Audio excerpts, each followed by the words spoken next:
It's gonna be a quick video. I want to say it really quickly. Uh, Something I want to share. Y'all know in my hometown of Memphis, Tennessee, and you got the city of Chicago, and you have other so-called, I guess, majority black or urban cities across America that seem to be having problem with their youth, um, with black youth, right? And so many people act as if they don't know what to do or how to curb the crime and how to curb the aggression and the almost like the violent behavior with a lot of our young people, right? And I don't know, maybe it's me, but it's like people don't even try when it comes to young black people, young kids, teenagers. And for years, the scholars, be it Dr. Claude Anderson, Dr. Frances Cress Welsing, Dr. Julia Hare, Dr. Amos Wilson, no, the scholars, Dr. John Henry Clark, they've all spoken about behaviors. And you know, he had Dr. Naeem, let me get it right, Dr. Naeem Akbar, who wrote the book Visions for Black Men. He always spoke about the psychological aspect of white supremacy, right? And so we tried everything. You know, we try to put basketball goals up. We try to, throw sports at them and try to curb the crime and curb these attitudes and the low self-esteem of black kids. Because we know a lot of times when people act out, just know that we've gone to say, hey, it's poverty. And then you have a lot of kids who are not reading at grade level. The public school system is failing them. But it's something that black people stop doing that contributes to a lot of this self-hatred and self-sabotaging behavior among black people and especially black kids. And you saw the title of this. It says, teach black kids about being black. They've already mastered nigger, thug, and thought. You know, it's a huge machine in this country that's always pushing nigger, thug, and thought. Movies, TV shows, music. What else? Movies, TV shows, music, anything, just images all over social media. But what we have stopped doing since the mid-90s is teaching each other and teaching black kids about being black. I really believe if you taught black kids about being black, you know, the most amazing thing will occur. They'll stop hurting each other. Want to hear an example? I have a friend, now city councilwoman in the city of Memphis. Her name is Pearl Walker. Hey, Pearl, what's up, good? We used to have these conversations about why do black people tend to self-sabotage and have and so many things happen to us, or we allow things in society to happen to us or be done to us. And she would always say with a very soft voice, Rico, we don't love ourselves. People who love themselves don't hurt themselves. And that's the main issue that we don't seem to want to tackle. See, the name of the game is to keep everybody literally out of their minds.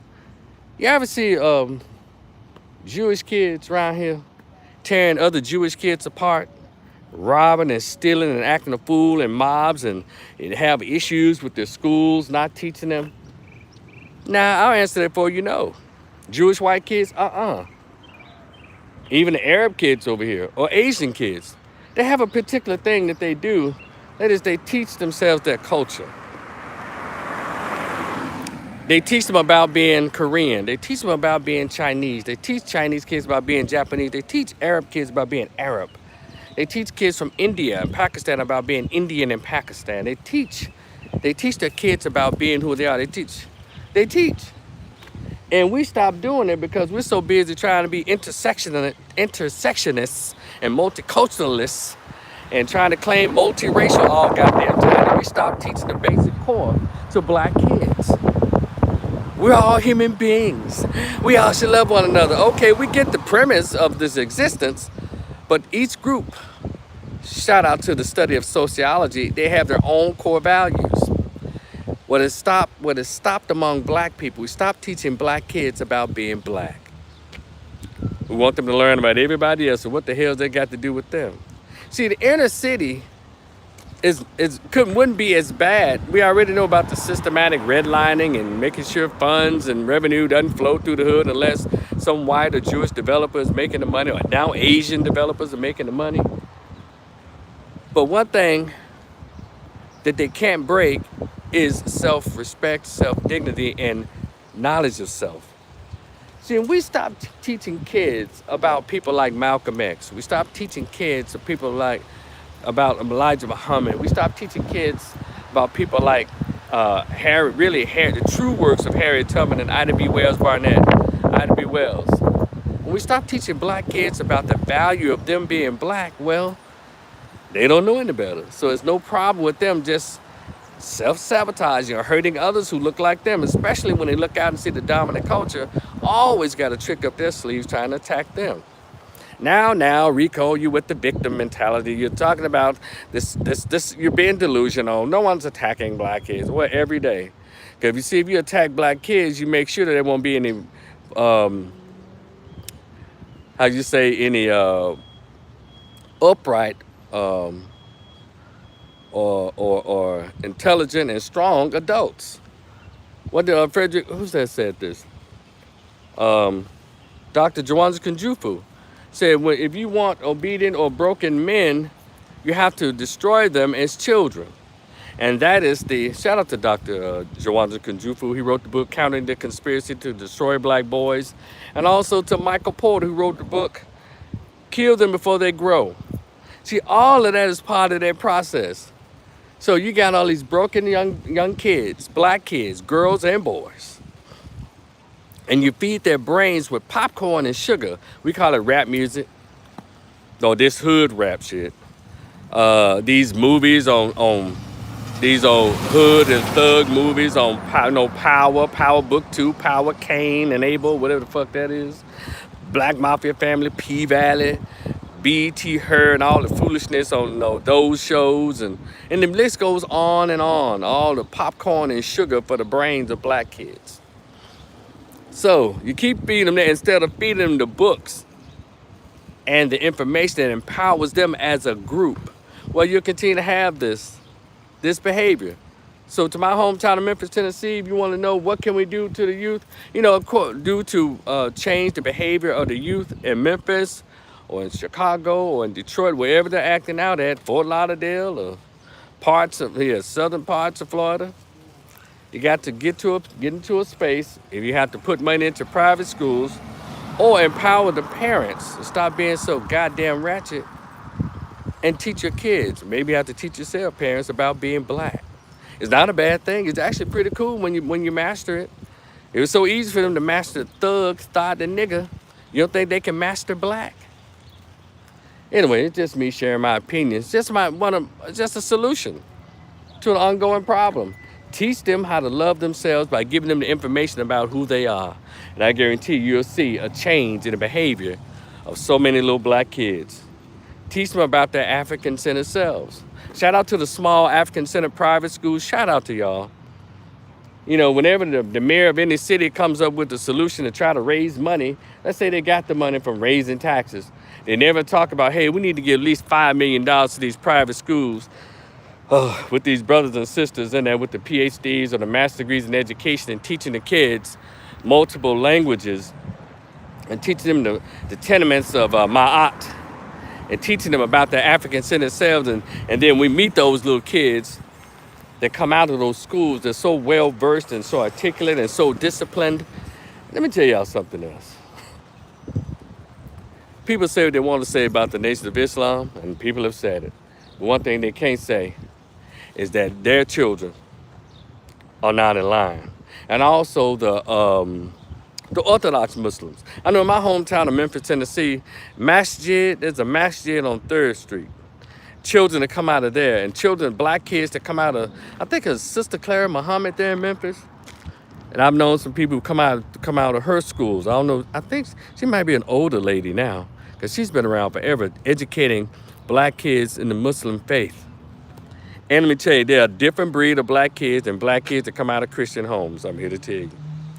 So maybe y'all need to find out what they're teaching black kids in the Muslim faith Nation of Islam or Orthodox Muslim, um, because what they're teaching them in these folks are supposed to be Christians. I don't think it's working. I don't think it has worked in the past 50 years, because it's like our little black kids are just disillusioned. Not all, but too many. Y'all know what I'm talking about. Because in all those crimes that y'all saw committed on television that they report on social media, I guarantee you, and also let me add this, and all the black kids that have just crowded out all the juvenile lockup facilities in Memphis and across the country, I guarantee you none of them have the last name Muhammad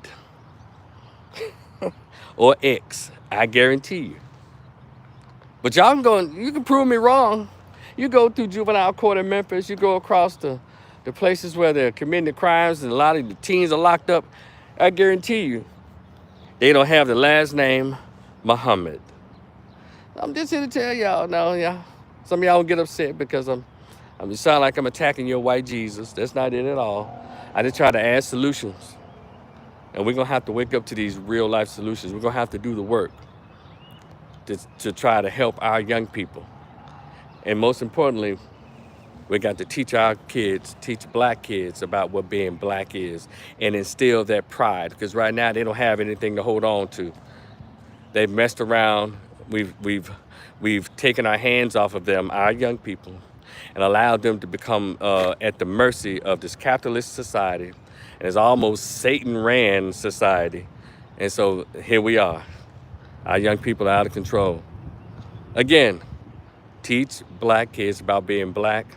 And if y'all know a Muslim school over there, in your city, because I know in Memphis, I think Sister Clara Muhammad, you got the Masjid on 3rd Street out there in Memphis.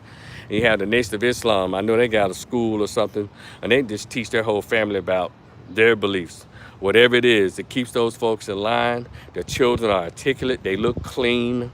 And that they're going off to do well in school. Teen pregnancy is not high if it is an issue with those groups. Got it? Now, before I close this out, I'm not saying, to those of you who are in the African city or the black consciousness, I'm not talking about y'all, because y'all kind of trifling, a lot of y'all. Yeah, y'all read the Medu Netta. You got a little information on Dr. John Henry Clark, but y'all don't have the full understanding, because y'all do a whole lot of trifling stuff. There's too many baby mamas in the conscious community. It is. It's too many dudes with dreads who don't work, but got 3 baby mamas. It's too many tattoos in the conscious community for y'all to actually have the discipline and knowledge. Yeah, you say you're a vegetarian, but I still catch you chowing down on a turkey burger when ain't nobody looking. So let's not play that game. Because a lot of folks in the conscious community are undiagnosed bipolar disorder, schizophrenic, and depression. I'm an equal opportunity observer. It's your man Rico the Opinionist. Y'all please like, share, and subscribe. Let's get me to that 1,500 subscriber base so we can start having these conversations on what will become Rico the Opinionist podcast.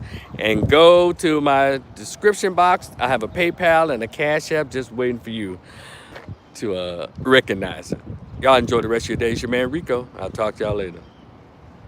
Peace.